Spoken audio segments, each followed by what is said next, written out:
Hola, buenas tardes. Estamos aquí de nuevo en Jueves de Investigación en el INA, después de una semana en que no estuvimos porque fue el Congreso del Sindicato Nacional de Profesores de Investigación Científica y Docencia. Esta serie de charlas, les recuerdo, ha sido impulsada por el Sindicato de Profesores de Investigación Científica y Docencia como una medida para difundir qué es lo que hacen los investigadores del INA, cómo se vincula su quehacer con la sociedad y con la defensa, conservación, protección y difusión del patrimonio cultural, y cuáles son los problemas que ha ocasionado en esta labor la reducción de... En esta ocasión nos acompaña Rosalba Nieto Calleja. Ella es especialista en arqueología por la Escuela Nacional de Antropología e Historia, la ENA, en donde también ha impartido e imparte cursos. Como investigadora del INA, Rosalba ha participado en proyectos arqueológicos en la Dirección de Monumentos Prehispánicos, en el Centro INA Hidalgo, en la Dirección de Estudios Arqueológicos y en la Dirección de Salvamento Arqueológico. Centros desde los que ha trabajado en las zonas de Tula en Hidalgo, de Palenque en Chiapas y pueblos de la Ciudad de México. Desde el inicio de sus labores en el INA, ha tenido dos campos de acción, el propiamente arqueológico y el de difusión, por lo que desde 2005 está a cargo de las jornadas permanentes de arqueología. Ha dictado conferencias y participado en congresos nacionales e internacionales y tiene numerosas publicaciones individuales y en coautoría sobre aspectos diversos de los lugares en donde ha trabajado. En esta ocasión, Rosalba nos hablará de la arqueología de Tizacalco y San Pedro Actopan en Milpalta, en la Ciudad de México. Rosalba, cuéntanos. Hola, ¿qué tal a todos? Muchas gracias por darnos un espacio para poder dar a conocer lo que estamos haciendo. El, en realidad, me dedico a hacer en este momento rescate de un área muy querida para muchos, que es el área de Milpalta. Este proyecto surge gracias a la participación de un grupo de colonos en que decidieron que sería bueno que trabajáramos Milpalta. El proyecto lo coordina la parte central Luis Alberto Martos y Rosalba Nieto. Participan también Erika Morales Vigil, Antelma Premio Vázquez, Luis Alberto Guerrero Jordán, Antelma Isabel Premio Vázquez. Tenemos el apoyo increíble y valioso de los arquitectos Óscar Reyes Sánchez, Raquel Mancera Sánchez. En la Dirección de Estudios Arqueológicos pocas veces contamos con la ayuda de ellos. Esta vez les interesó y el año pasado iniciamos actividades en marzo, justamente cuando inició la pandemia. Y con todo y pandemia estuvimos haciendo el mapa allá. Afortunadamente, en aquel momento Milpalta no tenía ceros contagios, o sea, tuvimos la posibilidad de trabajar.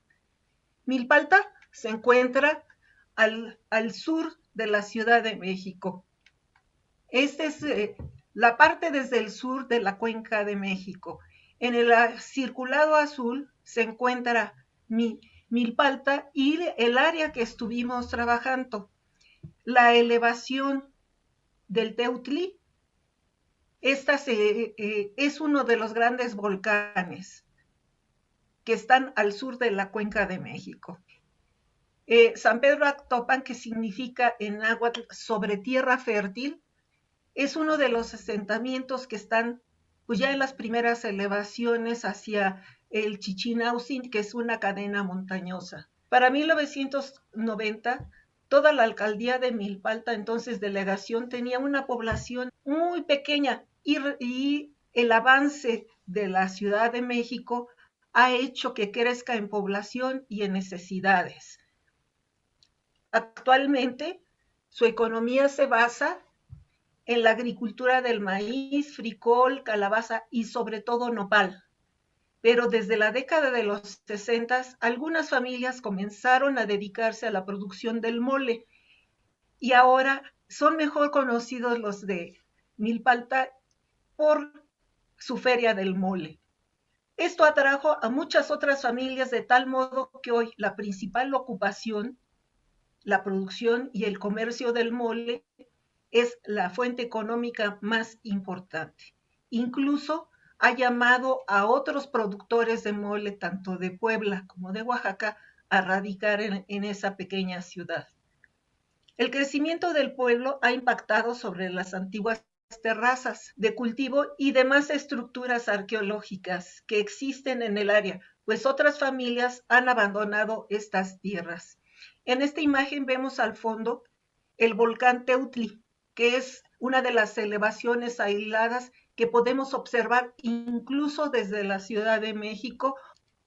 Estos son los pueblos que forman y conforman Milpalta. Muchos de ellos datan del siglo XVI y todavía aún no hemos hecho la revisión acuciosa en el Archivo General de la Nación para encontrar documentos relativos a ellos. Esta es una de las imágenes encontradas por teutli.com.mx relacionada con Milpalta. Pero de hecho, la revisión que hicimos recientemente al AGN, esa imagen ya no la encontramos, o por lo menos está traspapelada en algún otro archivo. Hay un grupo interesado en la historia de Milpalta que ha hecho un rescate lingüístico sobre el origen de la palabra milpalta, porque milpalta pues lo único que significa que es una milpa que está a la altura con respecto a otras. Y encontraron que Totlalguán, o sea, nuestra tierra, es algo similar a lo que han encontrado algunos documentos de archivos de iglesia. Obviamente, corresponde a una mano de garra, que es el símbolo que aparece en otros nombres como Tlahuacat, donde se poseen tierras, y Jicalhuacan, donde se poseen jícaras. Estos símbolos todavía no los hemos dado a conocer porque no hemos encontrado todavía otras fuentes que se crucen históricas y que nos permitan ratificar estos conocimientos. El proyecto que apenas inscribimos el año pasado y que fue aprobado por el Consejo de Arqueología, nos permitió salir a campo y en ese proyecto establecemos algunas fases de trabajo. La primera, obviamente, es la verificación e información contenida en los bancos de datos de la Dirección de Registro, el cual ya realizamos. Igual hicimos en una siguiente fase la conformación del proyecto y recopilación de archivos diversos. La siguiente, obviamente, fue la presentación del proyecto a las autoridades de la delegación Milpalta y al Consejo de las Autoridades Delegacionales. La siguiente fase fueron los recorridos de superficie en áreas faltantes para la identificación de vivencias culturales, naturales, tangibles e intangibles que den cuenta de la riqueza de su patrimonio. En una siguiente fase de análisis se hizo selección de áreas potenciales para su protección mediante diferentes figuras normativas, tanto a nivel nacional como en el ámbito internacional. Hicimos una propuesta de ruta turística cultural y creación del museo que actualmente todavía estamos modificando, no nos ha quedado bien. Y al finalizar esperemos llegar a una fase de difusión y divulgación de los resultados. Esta sería la parte de formación de los lagos en el eje neovolcánico, que ese fue el lugar en que se formaron las cuencas endorreicas y se observaron, ustedes observan, dieron origen cada cuenca a grandes civilizaciones, obviamente el centro de México, el lago de Cuitzeo, el lado donde está Guadalajara, todo lo que permitió el eje neovolcánico transversal crear las condiciones para que hubiera concentraciones humanas. En una imagen de Tomás Filsinger, que es muy elocuente, muy conmovedora, podemos observar la parte sur de la cuenca de México, en donde están los lagos. Tenemos en un letrero al fondo hacia abajo, se encuentra el volcán Teutli. En las inmediaciones un poco más al sur se encontraría el sitio. Esta región lacustre se pobló inmediatamente, ¿sí? Y los últimos habitantes se fueron a las partes altas. Milpalta, ¿qué significa? Que están en las laderas de los cerros. Parte de Xochimilco se encuentra igual, Tlalpan igual. Esto nos dice cómo se fue transformando la cuenca de México cuando no era cuenca. En la primera imagen podemos observar pues, que era un valle, es cruzado por un río. Hace solo 10 millones de años empezó la formación de las elevaciones volcánicas hacia los extremos. Y finalmente, hace apenas 700,000 años, se cierra la parte sur de la cuenca y permite que se llene grandes huecos de agua. Debemos hacer notar que parte de esa agua era salina, la mayor parte de ella, pero para el lado sur de la cuenca contaban con manantiales que permitieron las grandes cantidades de productos alimenticios, de hortalizas, se dieran, o de maíz en la parte sur de la cuenca, porque el agua no era salina, era agua dulce. La geología de origen volcánico, y vemos que hacia la parte inferior de la imagen se encuentran los conos de las eminencias volcánicas del Cerro Pelado, el Quetzalapa y la cordillera del Chichinautzin, parte del volcán Cuauhtzin, en que se crearon toda una región de recursos bióticos únicos. Extrañamente, a pesar del alto grado de deterioro biológico, ecológico de la Cuenca de México, todavía aún lo que es el corredor de Chichinautzin conserva la parte media de la imagen, se encuentra el Chichinautzin y es el área donde está la mayor riqueza biológica y que va a dar hacia el sur, hacia el Valle de Morelos.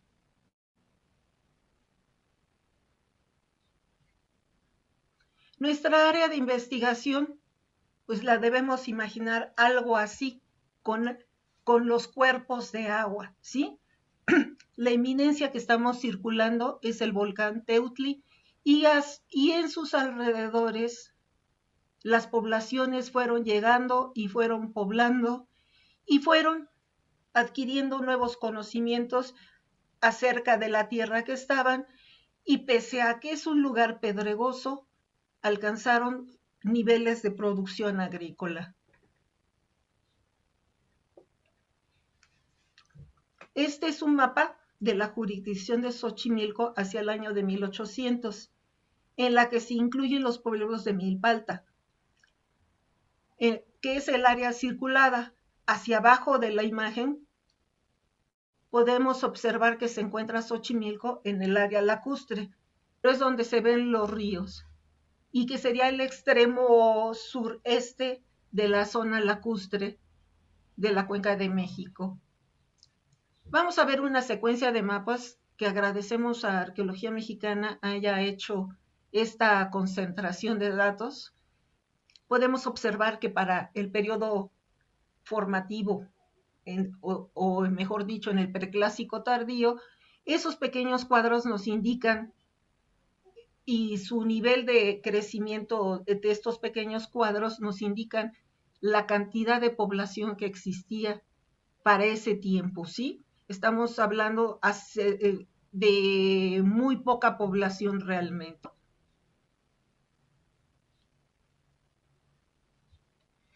Para el clásico, que ya tenemos sitios en la parte de Milpalta, ya empiezan a aparecer esos pequeños puntos blancos, y que gracias al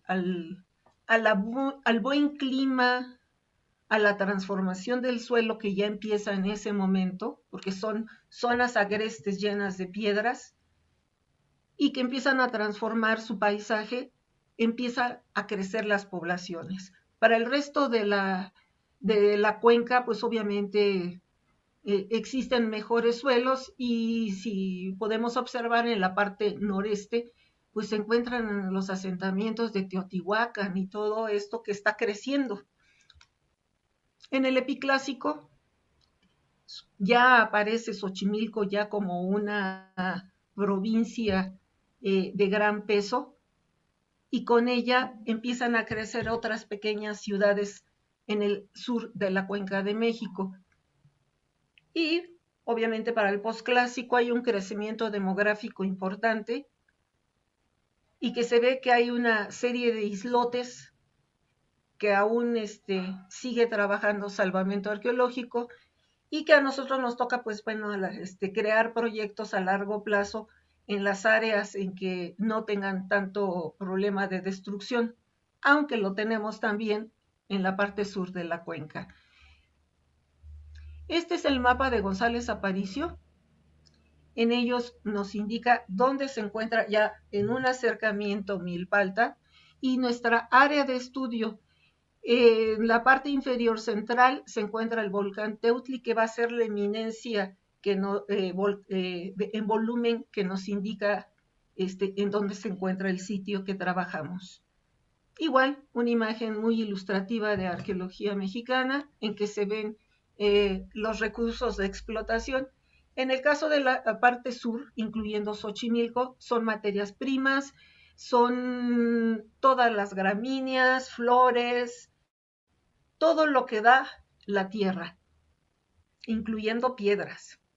Este mapa, el mapa de Uppsala, igual muestra la riqueza en el lago. Está circulado del lado izquierdo inferior.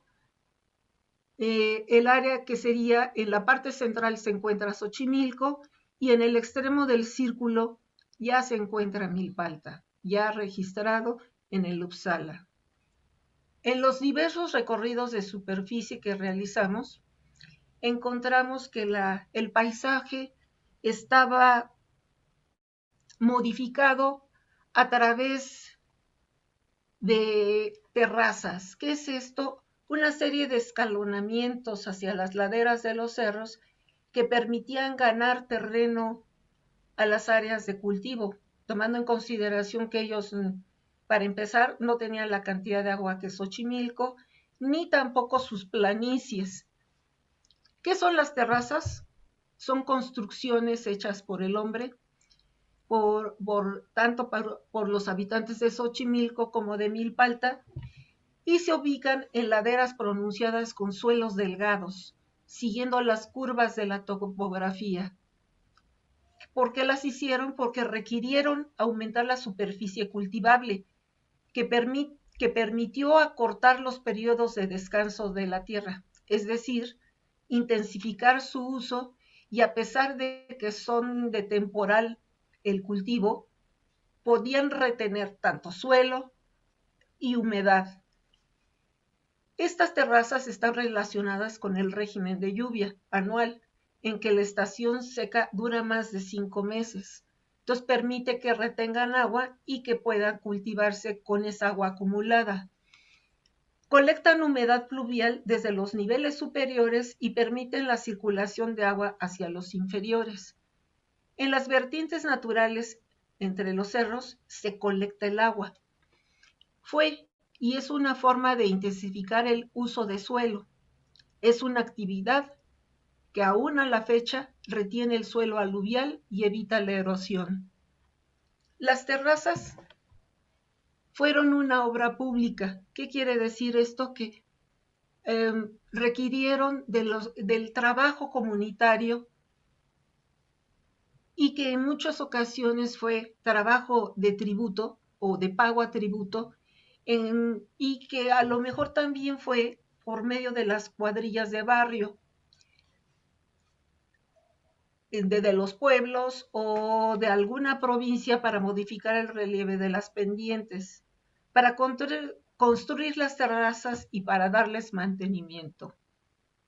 Como verán, vemos varias imágenes, algunas tienen estructura de piedra, otras simplemente son alineamientos de magueyes que permiten retener el suelo, los famosos metepantles, y pues los de piedra pues son las terrazas que se llaman con cara de piedra.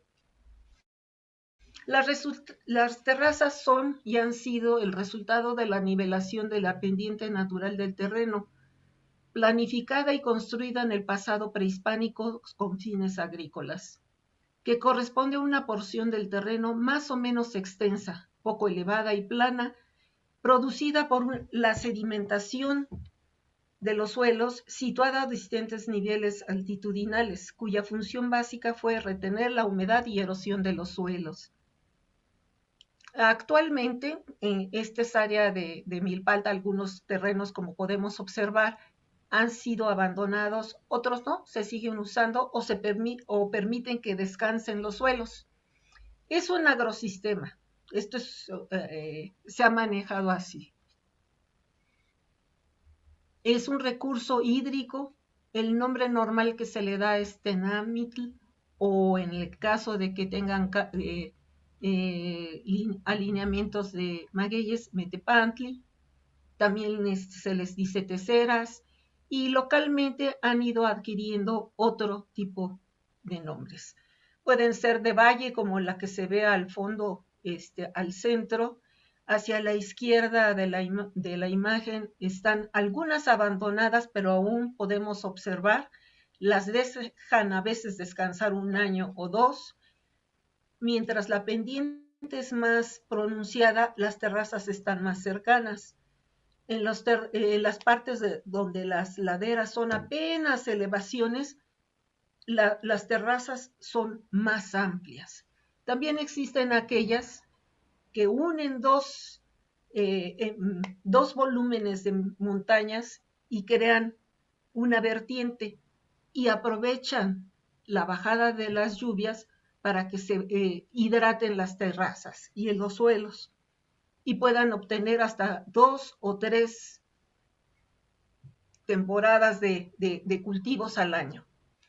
¿Qué podemos observar en los documentos históricos?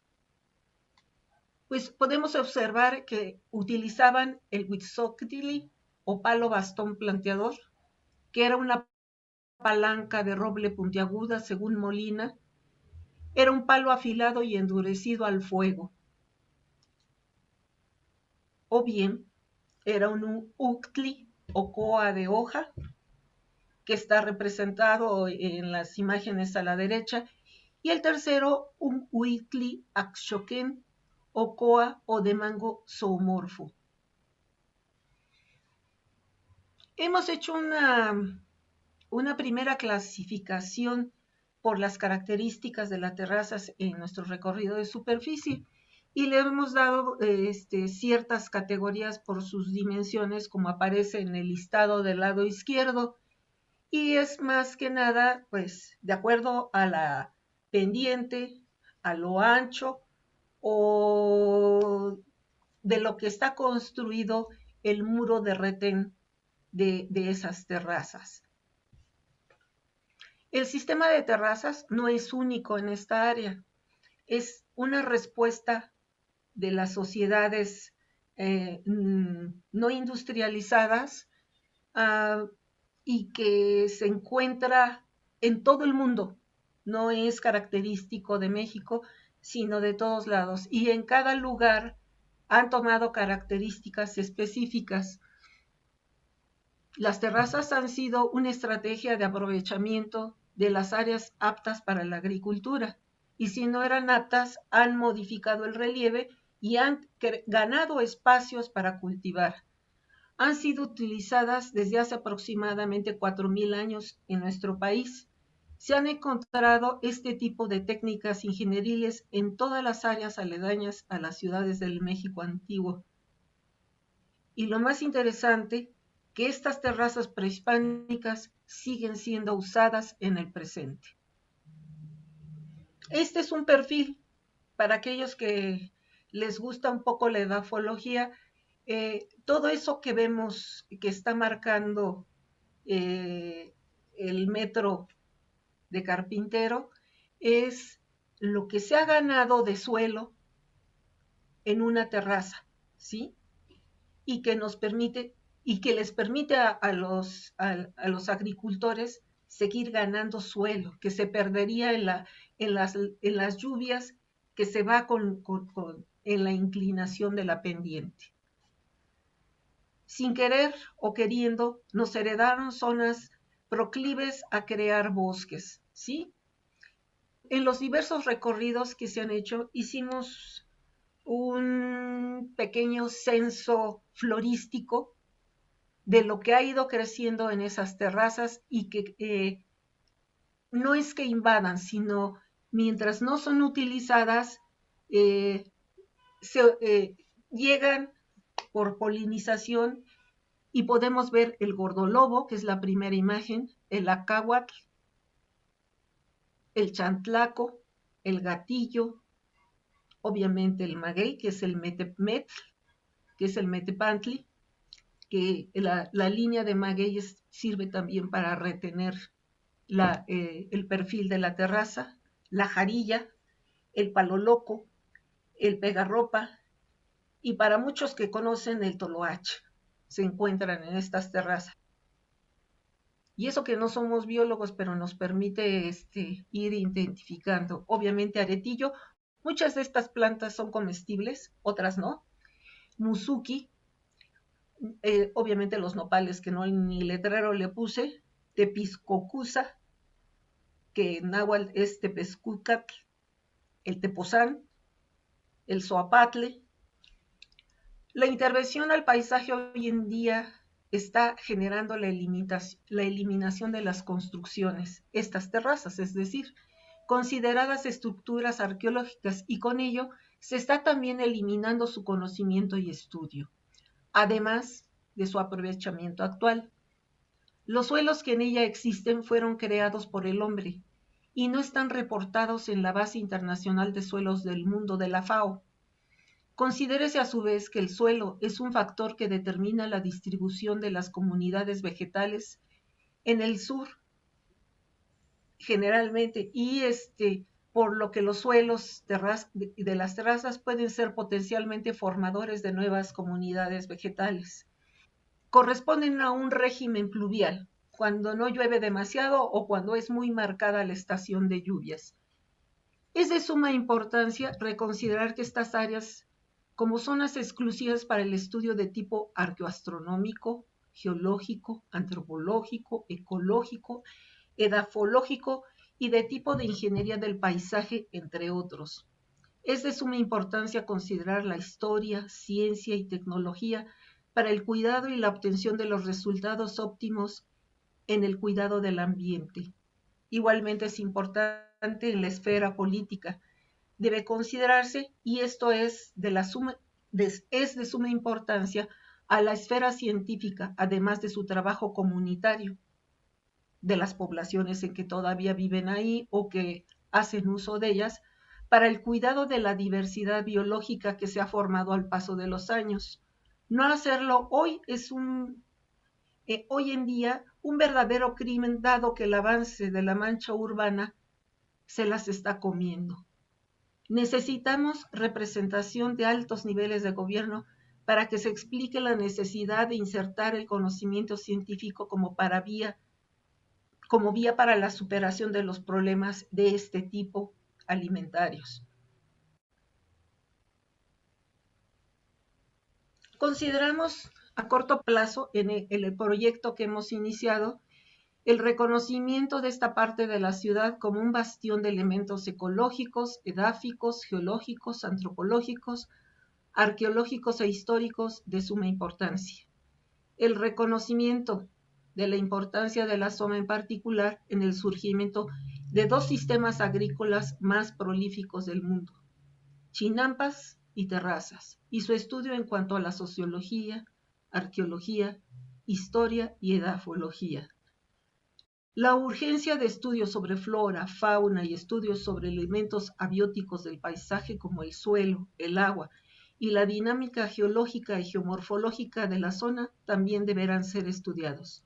Entre otras cosas, y apenas tenemos un año que iniciamos este proyecto y pues los resultados son breves.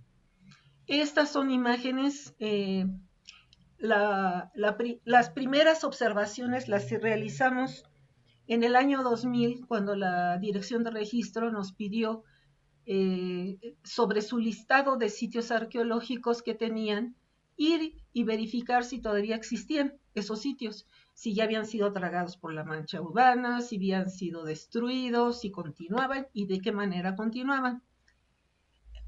Durante ese recorrido, lo primero que nadie había registrado en registro, perdón por la redundancia, el empleo de las terrazas a nivel prehispánico. Entonces, fuimos recuperando parte de esa información y tomando los nombres locales. Estas terrazas les llaman de ladera. Y de hecho se llaman así en diferentes lados.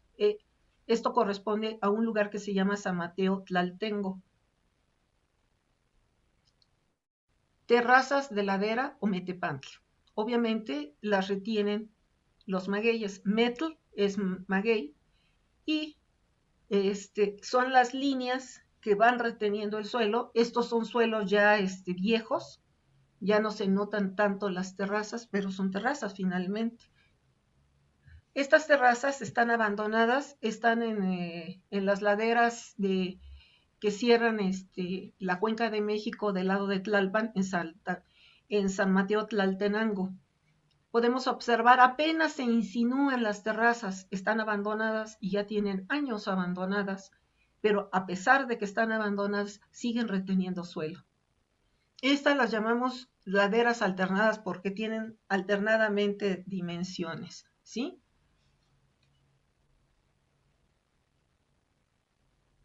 Estas de laderas son muy amplias y son laderas con muy poca pendiente, pero van descendiendo. Y observamos que puede haber una terraza sin ocupar, otra ocupada, otra descansando.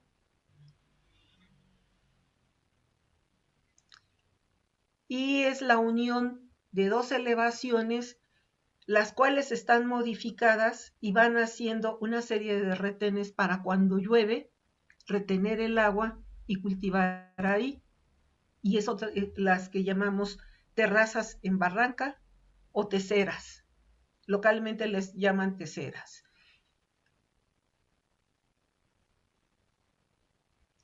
La misma, pero en una versión más grande. Igualmente son teceras, ¿sí? Pero en una proporción mayor y con el cultivo del nopal que se da en el área de Tecomitl y que industrialmente hacen medicamentos, utilizan el nopal para muchísimas cosas industrialmente ya actualmente, ¿sí? Y que este tipo de cultivo de nopal se ha extendido saliendo ya de la cuenca de México hacia el Valle de Morelos. Igualmente, estas sí tienen algunas caras de piedra, así se les llaman cara de piedra el retén, y es en el área de Tecoxpa, en Milpalta.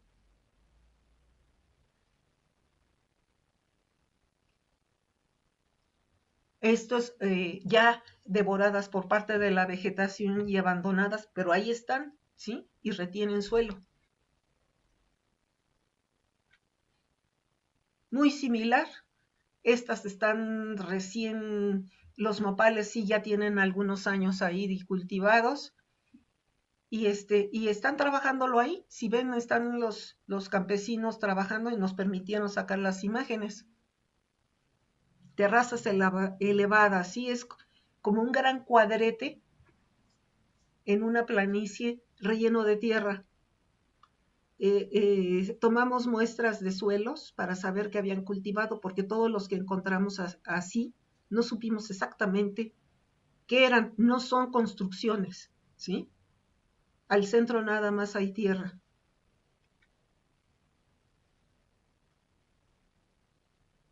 Junto al volcán Teutli, que es el que se encuentra atrás, se encuentra el mayor cultivo en todos sus lados del Teutli, que es una eminencia que se observa desde cualquier punto cercano ahí.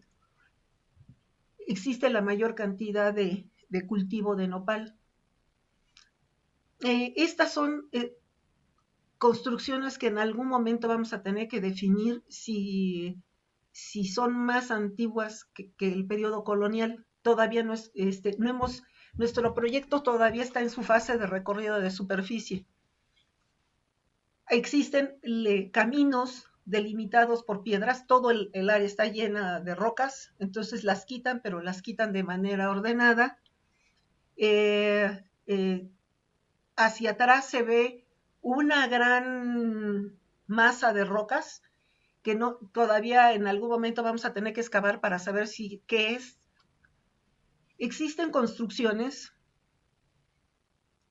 en piedra seca, que esto significa que aparentemente si tuvieron piedra, digo, si tuvieron algún tipo de unión con lodos, pues la mayor parte ya la perdió. Son construcciones semicirculares que, pues no sé, retan el equilibrio porque no se ve ninguna estructura de ningún tipo. Les llaman tecórbitos, es obviamente una palabra mixta, porque T significa piedra y córbito pues una curva, ¿no? Pues como una parte en español y otra en náhuatl. Se ha dicho localmente que era para resguardecerse cuando llovía, que era una región donde llovía demasiado. Actualmente ya no, pero llovía demasiado, pues es el parteaguas de la cuenca. Y que ahí guardaban sus enseres para cultivar los arados o las herramientas que hubieran necesitado o para guarecerse de la lluvia. Debo decir que cuando llueve, llueve, ¿sí? Nos ha tocado de eso que dices, ¿y ahora dónde me escondo? Obviamente hacen caminos separando las rocas. Aquí tenemos un tecórbito doble y de esos que uno dice no se han caído y no sé por qué, porque retienen una techumbre poco estable. En la imagen de abajo están presentes dos arqueólogos haciendo su recorrido de superficie y registrando pues, el material cerámico que está encontrando. A la izquierda está Javier Martínez, que nos hizo el favor de acompañarnos a trabajo de campo, y la derecha soy yo. Y esta la puse porque le tengo cariño, porque la tomó Laura Castañeda, la imagen. ¿Sí? Igual que la de arriba, ¿sí? Fue el día que ella nos acompañó en campo. Esta es una imagen aérea de esa misma área y que por el año en que está, y yo creo que pues ya tiene un ratito y yo creo que la mancha urbana ha crecido. Pero aún podemos distinguir las líneas de las terrazas, ¿sí? Y esto ha permitido que se conserven los suelos. Quién sabe ahora con las casas que están avanzando que pues forman calles, rompen terrazas y no entienden por qué existe eso, ¿no? El crecimiento económico del mole trajo gente de otros lados. Entonces no tienen un arraigo sobre la tierra en donde no nacieron, ¿sí? Sino la que les está dando de comer. Ah, ok. Obviamente las terrazas no es una técnica agrícola única en el sur de la Cuenca de México. Aquí estamos viendo unas terrazas que hemos denominado de fondo de valle en la Malinche Xochimilco, ¿sí? Que más o menos sigue siendo la continuación de eso. Esta ya casi es una imagen histórica Son el caño que se andaban peleando, que habían roto, del canal que llevaba agua al Texcutzingo. Y al fondo, arriba a la izquierda, se ve la línea de terrazas que daban de comer a Texcoco, con el sistema de regadío único, sí, esta es una imagen por lo que les digo histórica. Ya la mancha urbana ya está creciendo sobre esta área. Igualmente, estas son otras terrazas, estas son en Estados Unidos. Y para que haya terrazas se requiere un bajo nivel de pluviosidad, suelos no muy ricos. Entonces, es formar suelos para poder cultivar, que tengan nutrientes. Es la transformación que hace el hombre en el pasado y en el presente del relieve natural para poder seguir cultivando. Esta es una de las máximas expresiones del uso de terrazas. Esto es Machu Picchu, ¿sí? Entonces, para que vean que existen, este sería como lo máximo, ¿sí? Y en una región en que no hay mucho suelo, es una región llena de rocas. Entonces, pudieron crecer, cultivar y manejar el agua pluvial, ¿sí? Y vamos viendo unas imágenes relativamente que en algún momento fueron nuevas, ahorita ya son históricas, cómo la cuenca se fue secando en menos años de lo que uno piensa. En el año de 1941 teníamos eso que daba del lago de Texcoco y del lago de Xochimilco, si ven hacia abajo. En 1959 teníamos ese registro y hacia la izquierda se ve el crecimiento urbano del aquel entonces Distrito Federal. En 1970 ya están fragmentados esos dos cuerpos de agua en pequeños cuerpos de agua y sigue creciendo la ciudad. En 1980 los cuerpos de agua son reducidos y aislados, incluyendo el de Xochimilco. Esta sería de esa serie la última. Y si ven, pues Xochimilco tiene pequeños cuerpos de agua ya. El agua que obtiene el lago de Xochimilco proviene de las aguas negras de la Ciudad de México, tratadas en el Cerro de la Estrella. Y muchísimas gracias. Rosalba, pues una presentación muy interesante, muy arqueoantropológica. Sí, somos porque ya. tú te metes mucho en eso, y bueno, de la que surgen muchas preguntas. La primera pregunta que a mí me gustaría ver qué pasó en eso, es cuando nos decías que el proyecto surge en parte porque la propia gente de Milpalta lo pide. ¿Cómo es eso? Hay un grupo en Milpalta, que es en San Pedro Atocpan, de hecho concretamente, que está interesado en alguna forma retener esa parte histórica, ¿sí? Porque se está perdiendo rápidamente, ¿sí? Dice que crecen los gordos y crecen las píldoras de nopal, y esto significa que los nopales crecen por todos lados y rompen, muchos de ellos no están respetando las terrazas, sino aplanan todos los niveles y todo está haciendo un monocultivo que sería el nopal. La gente vive de eso, pero pues a la distancia sabemos que un monocultivo trae problemas. Las grandes planicies de Estados Unidos cultivadas con trigo, cuando dejan de cultivar son grandes tolvaneras cuando no están sembradas.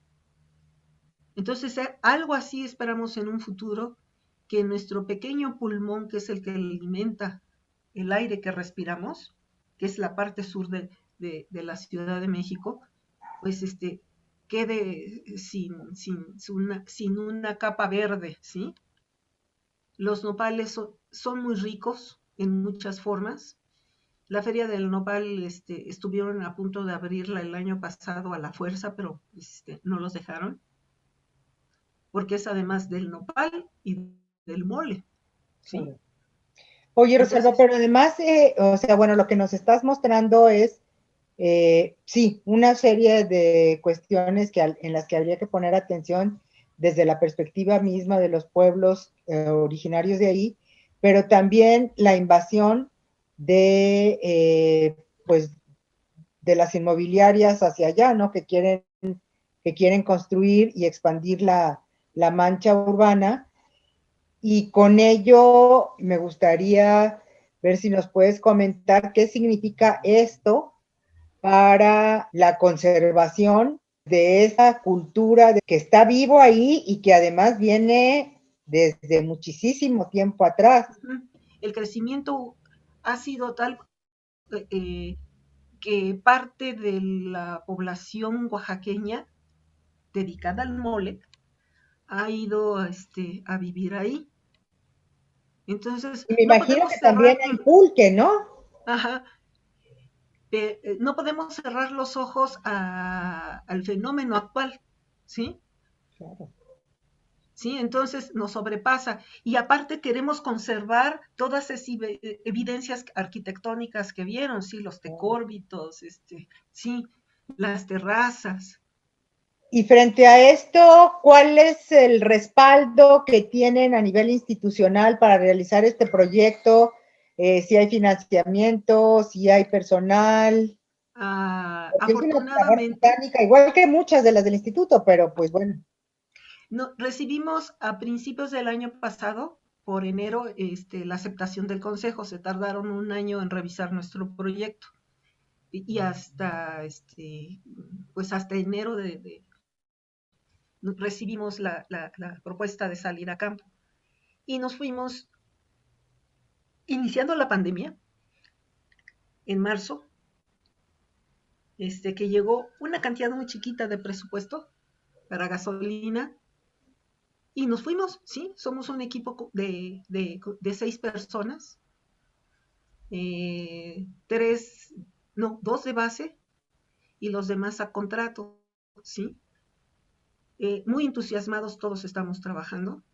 Tenemos una comunidad eh, que se dedica a ayudar a los niños, porque dicen que asociación se llama Calpulite Calco, dice que si ayuda y enseña a los niños a cuidar su tierra y sus plantas,